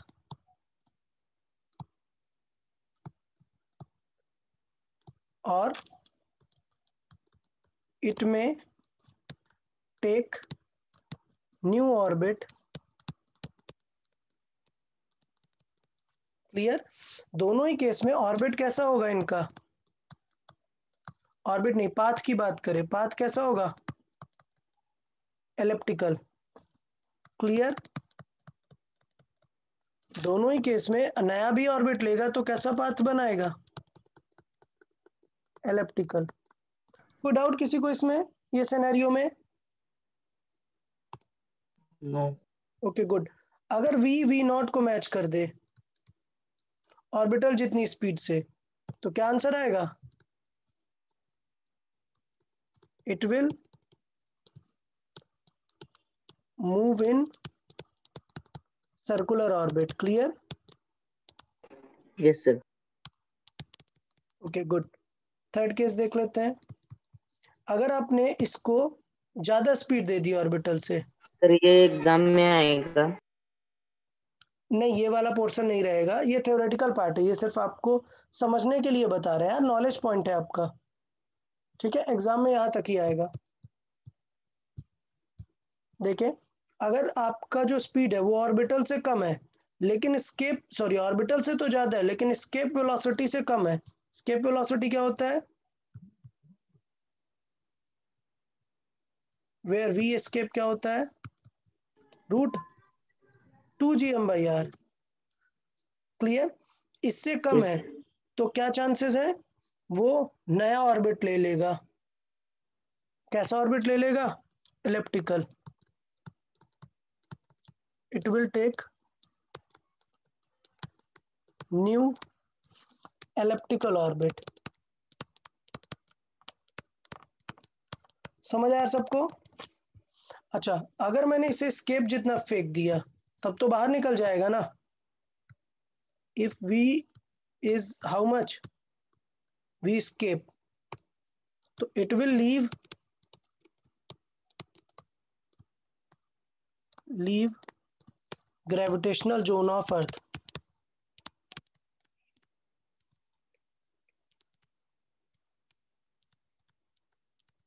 क्लियर? समझ आया? अगर एस्केप दे दी, और पाथ कैसा होगा?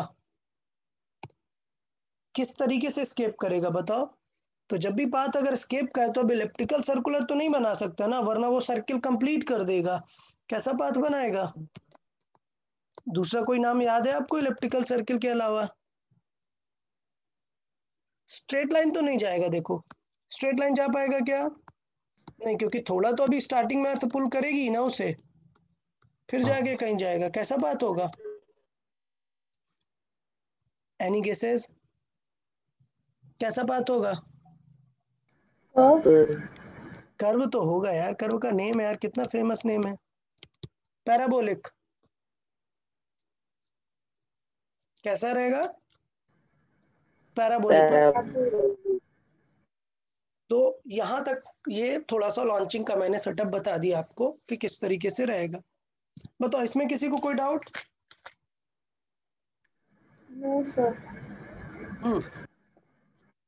टेस्ट में ये वाला सेक्शन नहीं रखूंगा मैं, लॉन्चिंग ऑफ सैटेलाइट, ये जस्ट एक नॉलेज फैक्टर के फॉर्मेट में है। नेक्स्ट पार्ट टेस्ट पे रहेगा, जो नेक्स्ट मैं बता रहा हूं। Those are last part of this gravitation, that is Kepler's law, और बहुत ही इंपॉर्टेंट है। ठीक है, बहुत ही इंपॉर्टेंट है। क्यों? क्योंकि मैंने इन्हें बाद में पढ़ा रहा हूं Kepler's law, but these were the initials of gravitation. मतलब बिफोर न्यूटन, जब न्यूटन ने वो फॉर्मूला दिया था ना फोर्स का, उससे भी पहले केपलर ने ये लॉज दे दिए थे। That's why they have a different importance. Okay, so let's see Kepler's law.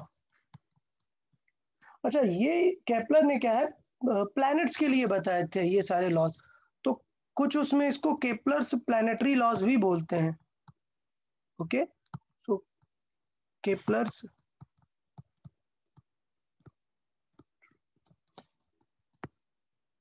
Laws, और सिंपल केपलर्स लॉ भी बोल सकते हैं। देखिए, देख लेते हैं, बहुत ही सिंपल वे पे है, ऐसा कुछ टफ नहीं है। फर्स्ट लॉ देखें, 3 लॉज है, ये टेस्ट में आएगा। ठीक है, केपलर्स प्लैनेटरी लॉ टेस्ट में रहेगा। फर्स्ट लॉ क्या है? First law is an observation. बहुत ही सिंपल सी ऑब्जर्वेशन है, और जो बिल्कुल सही है। तब इतने टेलीस्कोप और कुछ नहीं था, फिर भी उसने बहुत अच्छे टेलीस्कोप्स नहीं थे, फिर भी उसने काफी अच्छे से बताई चीजों को, और वो परफेक्ट भी है। क्या? कि कोई भी प्लैनेट है, लेट्स से एक प्लैनेट है, तो कोई भी प्लैनेट जो है किसी भी सन के अराउंड जब रिवॉल्व होता है, तो उसका जो ऑर्बिट होता है उस प्लैनेट का, वो एलिप्टिकल ऑर्बिट होता है, और सन उसके सेंटर पे नहीं होता है। ये जो पॉइंट होता है इसको बोलते हैं फोकस।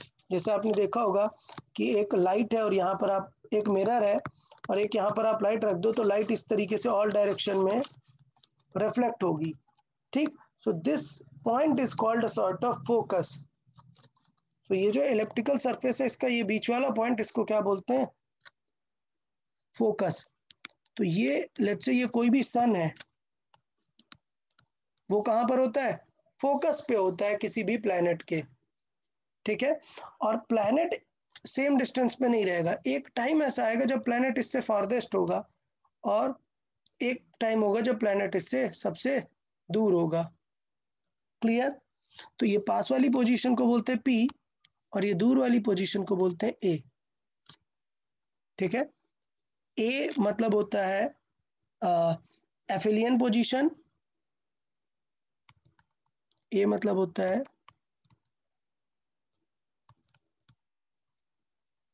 एफिलियन पोजीशन।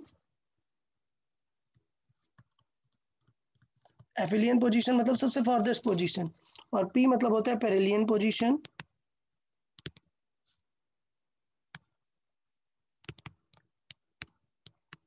ये सबसे नियरेस्ट वाली पोजीशन होती है, ठीक। तो फर्स्ट लॉ देखे, कैप्लस फर्स्ट लॉ में क्या बताया उसने? बताया all planets okay, all planets in a solar system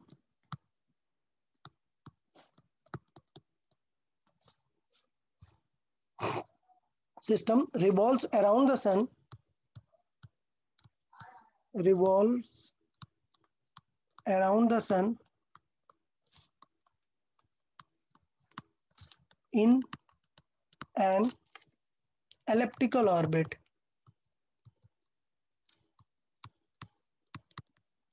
Okay, revolves around the sun in an elliptical orbit with sun situated at its focus.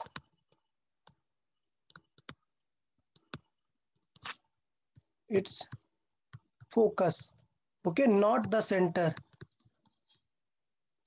Centre पे नहीं रहेगा सन, कहाँ पे रहेगा? फोकस पे रहता है। तो फर्स्ट लॉ समझ में आया? ये टोटली ऑब्जर्वेटरी लॉ था, तो इसमें कोई टेंशन लेने वाली बात नहीं है। क्लियर? अच्छा, एक चीज क्या होता है कि जो ये इलेप्टिकल सरफेस है, इस पे हम कुछ मेजर नेम्स देते हैं। वो मेजर नेम्स क्या है? सपोज ये इलेप्टिकल सरफेस है, ये पॉइंट हो गया उसका फोकस। अच्छा, इसको भी फोकस बोलते हैं, ठीक है। तो कोई सा भी फोकस हो सकता है, ऐसा कुछ नहीं है, दो फोकस हो सकते हैं। ये फोकस हो गया। ये जो लार्जर वाली एक्सिस है, ये इसको बोलते हैं मेजर एक्सिस। ये जो लार्जर वाली एक्सिस है, इसको बोलते हैं मेजर एक्सिस, क्योंकि ऑफ कोर्स ये बड़ी लार्ज है। और इसको बोलते हैं क्या? Minor axis. अच्छा, तो इसका मतलब इनकी जो हाफ वैल्यूज है, ये इसको बोलते हैं small B. It is half of the minor axis. और ये जो पोर्शन है, इसे क्या बोलेंगे? Half of the major axis. इसे बोलते हैं क्या? ए। ठीक, तो यहां पर कुछ वर्ड्स देख लेते हैं।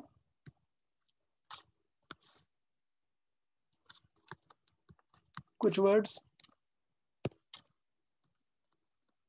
क्या? ए का मतलब क्या है यहां पर? Semi major axis. Clear? B का मतलब क्या है? Semi minor axis. Semi minor axis. दो और टर्म डिफाइन होते हैं, एक होता है R1। R1 होता है position of A from focus. Position of A मतलब समझ गए? ये पॉइंट क्या है?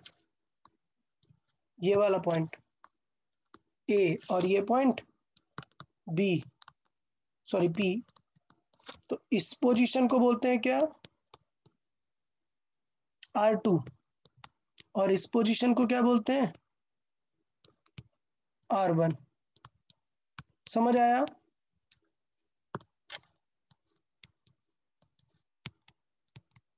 तो दोनों चीजें समझ आई यार सबको? ये क्या हो गया? R2। R2 क्या है? Position of, from focus. हाँ, P फ्रॉम फोकस। इनको एपीजी और पेरिजी भी बोलते हैं, अपोजी और पेरिजी। सो एफिलियन और पेरिलियन पोजीशन को एपोजी और पेरिजी भी बोलते हैं, तो टेंशन नहीं, आप समझ गए वो सारे वर्ड्स। अच्छा, अगर मुझे कभी भी सेमी मेजर एक्सिस निकालनी है in terms of R1 R2, कैसे निकालेंगे? ए चाहिए, तो A is half of the full P to A, clear? इसका मतलब P टू A कैसे निकालेंगे? R1 प्लस R2 बाई 2 करके एफिजी और पेरिजी पोजीशन को निकालेंगे। अब आप सोच रहे होंगे मैंने ए क्यों लिखाया है, ए इंपॉर्टेंट क्यों है? तो आप जब आगे के फर्दर लॉस देखेंगे तो आपको पता चलेगा कि ए का इंपॉर्टेंस कितना है। चलो पहले बताए फर्स्ट लॉ सब ओके है? फर्स्ट लॉ में किसी को कोई डाउट?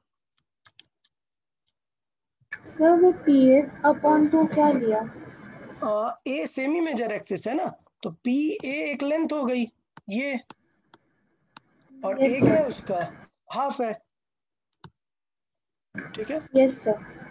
तो मैं इसको और क्लियर लिख देता हूँ, एल से major axis by 2, clear? So P A is a major axis, ठीक है। देखें सेकेंड लॉ, और सेकेंड लॉ बहुत ही इंपॉर्टेंट है, सेकेंड लॉ बहुत ही इंपॉर्टेंट है। देखिए क्योंकि सेकेंड लॉ से काफी सारी चीजें, काफी सारा कंक्लूजन निकल के आता है सेकेंड लॉ से, इसलिए सेकेंड लॉ थोड़ा सा इंपॉर्टेंट है, समझेंगे? सेकेंड लॉ क्या है? सेकेंड लॉ है, जब अगर हम बात करते हैं कि यार कोई भी प्लैनेट जो है वो किसमें, एक एलिप्टिकल ऑर्बिट में आने वाला है, एलिप्टिकल ऑर्बिट में आने वाला है अगर, तो एक प्रॉब्लम आएगी क्या, कि हमें पता है कि ये उसका फोकस है, यहाँ पर सन है और यहाँ पर प्लैनेट है, तो यार ये प्लैनेट की जो पोजीशन ये बार बार बदलेगी क्या? ये सेम रहेगी क्या पोजीशन? नहीं, यहाँ पर अलग होगी, फिर प्लैनेट यहाँ पर पहुंच जाएगा तो उसकी पोजीशन यहाँ पर कुछ अलग होगी, ठीक है। लेट से प्लैनेट यहाँ कहीं पर पहुंच गया तो उसकी पोजीशन अलग होगी, यहाँ कहीं पर पहुंच गया तो उसकी पोजीशन अलग होगी, ठीक। और देखें उसने कितनी बड़ी बात बताई, उसने एक बहुत ही बड़ी बात बताई, क्या? कि ये जो पोजीशन वेक्टर है, ठीक है, जो हम सन से उसको मिला रहे हैं, वो एक जब ट्रैवल करेगा तो वो एक एरिया स्वाइप करेगा। Let's say this is the swiped area, ठीक है। सो लेट्स से हम ए टू बी पहुंच गए, ये हम ए टू बी पहुंच गए, टाइम कुछ लगा में टी, ए टू बी में टाइम कितना लगा? कुछ टी। तो उसने बताया कि यार कुछ भी हो जाए, ये जो पोजीशन वेक्टर है ये किसी टाइम टी पर सेम एरिया कवर करता है, सेम एरिया। तो सोचो जब वो क्लोज टू सन होगा तो क्या वो सेम लेंथ कवर करेगा क्या?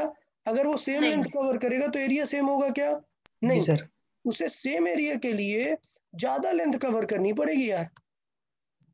ये सबको समझ आया कि नहीं? हम्म। तो यस ये सर। कंफर्म हुआ कि उसे ज्यादा एरिया कवर करना पड़ेगा जब वो किसके पास में होगा? सन के पास में होगा, ठीक। तो जो केपलर थे उन्होंने बताया कि ये जो एरिया कवर हुआ, let's say A to B और लेट्स से ये सी टू डी है, एरिया कवर सेम होगा, तो इसका मतलब डिस्टेंस क्या होगी? ज्यादा कवर होगी। इसका मतलब क्या पता चला यहाँ पर कि सी टू डी में उसकी स्पीड कैसी होनी चाहिए? फास्ट। फास्ट होनी चाहिए। तो पहले मैं लिख लेता हूँ कि लॉ का स्टेटमेंट क्या है वो मैं देखूँ, और उसके बाद हम कंक्लूजन सीखेंगे कि क्या क्या कंक्लूजन निकला। देखें उसका लॉ क्या है, the radial vector, the radial vector, radial vector मतलब कौन सा? पोजीशन वेक्टर, रेडियल मतलब position vector. So the radial vector और position vector joining planet to the sun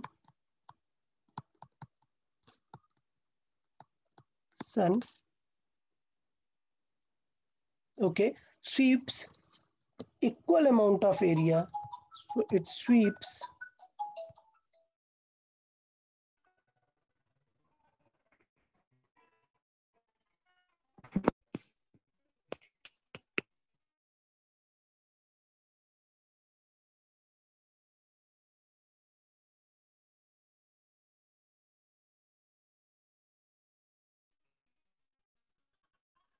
Sir, you are muted.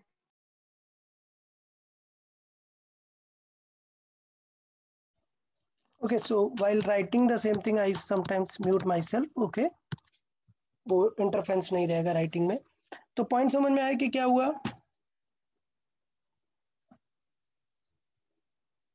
ठीक है, इंडिपेंडेंट ऑफ पोजीशन, मतलब अगर यहाँ पे टाइम टी पे सेम एरिया कवर किया है तो यहाँ पर भी टी टाइम पे सेम एरिया कवर करेगा. तो इसका मतलब यहाँ पर सन को मैं मान लेता हूँ, लेट से कुछ पॉइंट है ये पी नहीं ओ मान लेते हैं, कुछ पॉइंट ओ. तो ये जो area of O A B है, this must be same as O C D. Clear. ये किसने बताया, किरचॉफ ने बताया. Area of O A B will be same as O C D. तो हम कंक्लूजन क्या निकाल सकते हैं, कंक्लूजन ये निकाल सकते हैं कि टाइम कंज्यूम्ड सेम है, time used is same for both T. तो इसका मतलब क्या होगा कि जो डिस्टेंस कवर्ड होगी ए टू बी और सी टू डी में अलग होगी ना, क्योंकि वो दूर है, इसलिए कम डिस्टेंस में ही ज्यादा एरिया मिल जाएगा ना. तो इसका मतलब क्या होगा, डिस्टेंस कवर्ड, वो जो ए बी है, या डिस्टेंस कवर्ड बोलूं C D, that will be greater than A B. Clear.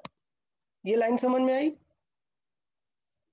तो कंक्लूजन क्या निकल के आया कि ए टू बी में उसकी स्पीड स्लो होगी और सी टू डी में उसकी स्पीड फास्ट होगी. समझ आया सबको.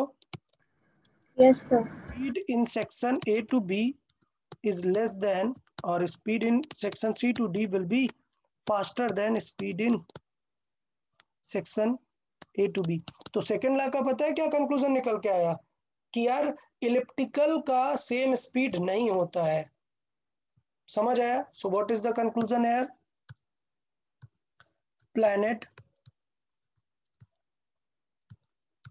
planet revolving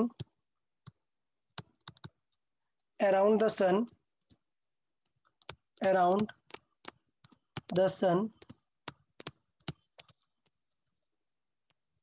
planets revolving around the sun do not have uniform speed throughout.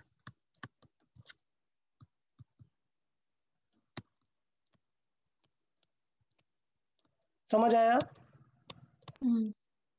समझ आया काम. इसका मतलब मैं अगर बोलूं क्या अर्थ यूनिफॉर्म स्पीड से सन को रिवॉल्व कर रही है,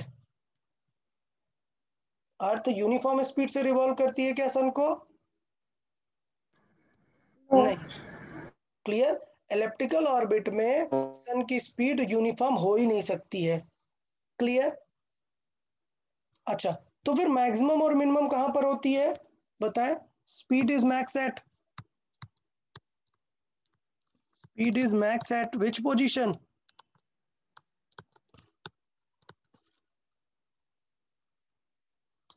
अरे यहाँ पे देख के बताओ ना अभी, क्या लगता है कहाँ पे सबसे ज्यादा मैक्स होगी और कहाँ पे सबसे ज्यादा मिनिमम. सबसे नियरेस्ट सबसे ज्यादा फास्ट होगी और सबसे फारदेस्ट पे कम. तो speed is max at perihelion.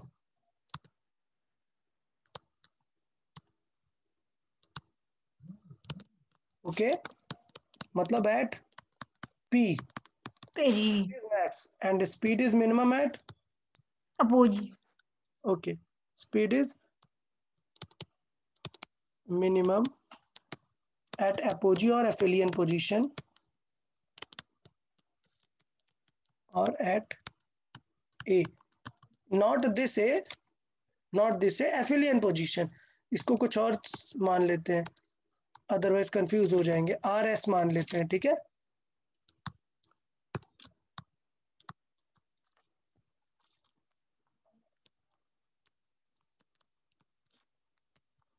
ठीक है, समझ आया सबको. तो स्पीड का रिलेशन समझ आता है हमें किससे, सेकेंड लॉ से. डन. क्लियर. ये पक्का सबको समझ में आया. Yes, sir. ओके. एक और चीज है, एक और इंपॉर्टेंट नोट है. द सेकेंड लॉ इज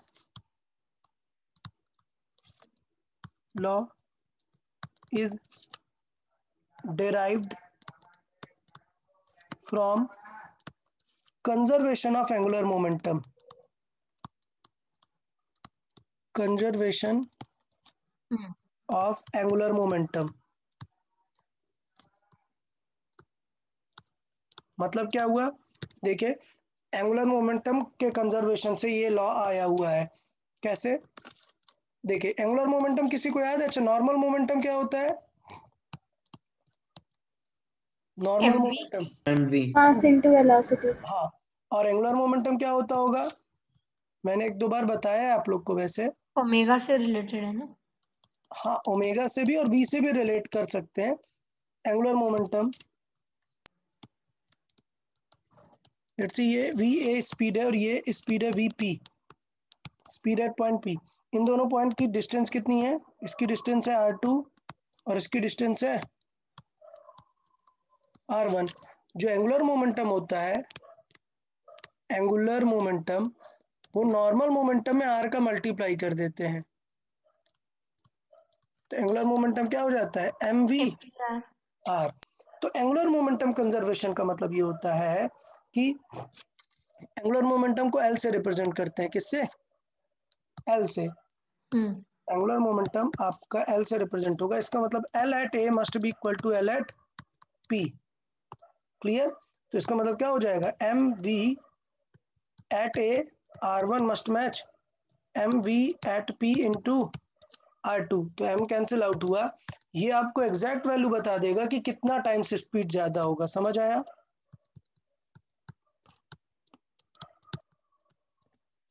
इसका मतलब क्या हुआ? आपको पता है कि अगर r1 कम है तो va क्या होगा? ज्यादा होगा, क्योंकि दोनों का मल्टीप्लाई क्या रहना चाहिए? सेम। सोचो, दोनों का मल्टीप्लाई 10 है, va कितना है? 5, ra कितना है? 2, आ गया 10। लेकिन सोचो r2 कितना है? 4 है, तो फिर ये कितना होनी चाहिए स्पीड? 2.5। मतलब ra और rb डिसाइड करेंगे कि स्पीड कितनी होनी चाहिए। समझ आया? ये बिल्कुल नया है आपके लिए, एंगुलर मोमेंटम टर्म आपके लिए नया है, तो आपको याद कर लेना है कि एंगुलर मोमेंटम का फॉर्मूला क्या है। सर इस पे न्यूमेरिकल्स भी आ सकते हैं? बिल्कुल आ सकता है। मैं अगर बोलूंगा एफिलियन पर उसकी स्पीड इतनी है तो पेरिलियन पर कितनी होगी, कैसे निकालेंगे? इसको यूज करके। Yes sir. नॉट श्योर कि मैं दूंगा ही इस टेस्ट में, मे बी नेक्स्ट टेस्ट में दे सकता हूँ, बट लॉजिक समझ आया सबको सेकंड लॉ का? Yes sir. हाँ, ये रिलेशन है। मतलब मैंने बोला कि एफिलियन की पोजीशन है 5 और पेरिलियन की पोजीशन है 30। सॉरी, उल्टा हो गया। ये 5 है और ये 30 है। यहाँ पर स्पीड अगर 2 किलोमीटर पर आवर है तो समझ गए ना यहाँ पर कितनी होगी? Basic math.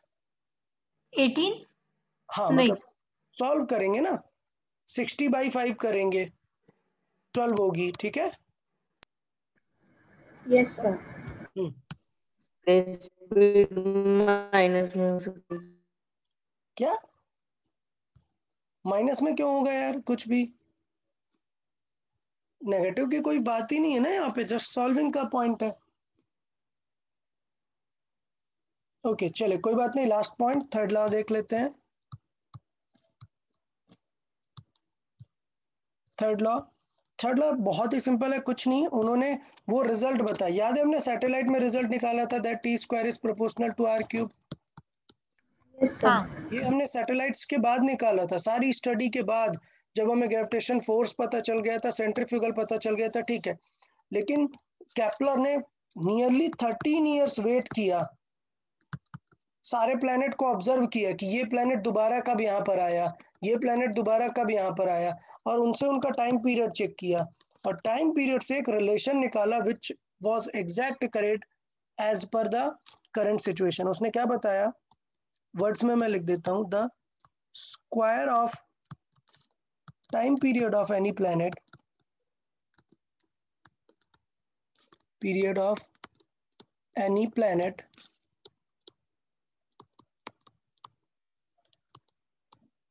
the square of time period of any planet in an elliptical orbit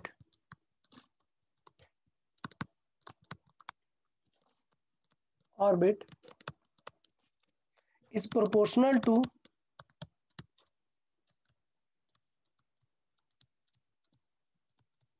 is proportional to the cube of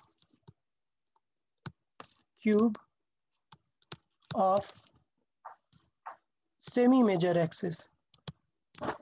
semi major axis. अब समझ आया उस ए का यूज क्या था, क्यों मैं बोल रहा था कि ए पॉइंट को, स्मॉल ए को सॉल्व करके रख लेना है. तो ये स्मॉल ए है, क्या है, सेमी मेजर एक्सिस स्मॉल ए. तो उसने बताया कि अगर किसी प्लैनेट का आपको टाइम पीरियड चाहिए तो इस प्लैनेट का टाइम पीरियड क्या होगा, टाइम पीरियड का square will be proportional to A cube. और अगर मैं बात करूं फॉर अ सर्किल, अच्छा केपलर ने नहीं बताया सर्किल के लिए, क्यों, क्योंकि तब यार 2 पाई ये जी एम ये सब नहीं था ना. केपलर के टाइम पे तो ये जी एम ये सब हमने डिस्कस ही नहीं किया था, न्यूटन्स लॉज आया ही नहीं था. तो इसलिए उसने ये रिलेशनशिप बताया जो हम कंपेयर करने में काम कर सकते हैं. ठीक है, मतलब कंपेयर कैसे करेंगे, T1/T2 का cube will be, sorry T1/T2 का स्क्वायर विल बी A1/A2 का क्यूब. और अगर हम अब के नॉलेज से इसे रिलेट करें फॉर सर्कुलर ऑर्बिट, अगर हम इसे अब के नॉलेज से रिलेट करें तो सर्कुलर ऑर्बिट मतलब उसका सेमी मेजर एक्सिस क्या होगा, ए क्या होगा, A is nothing but are.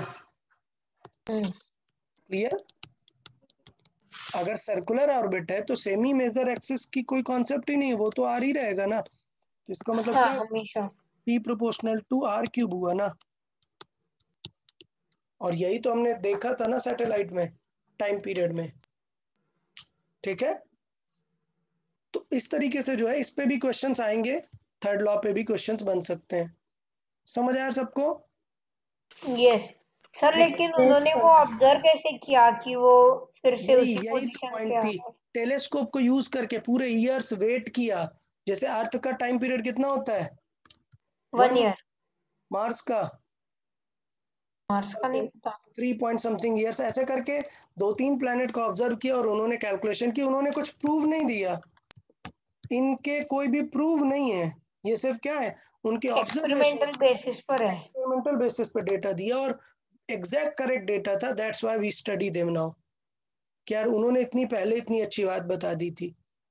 Okay okay then I guess it's enough for today.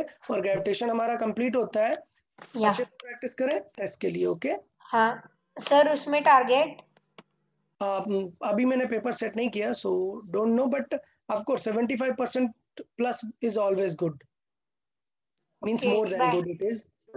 Okay या okay then bye bye Bye, everyone. Bye bye. Bye.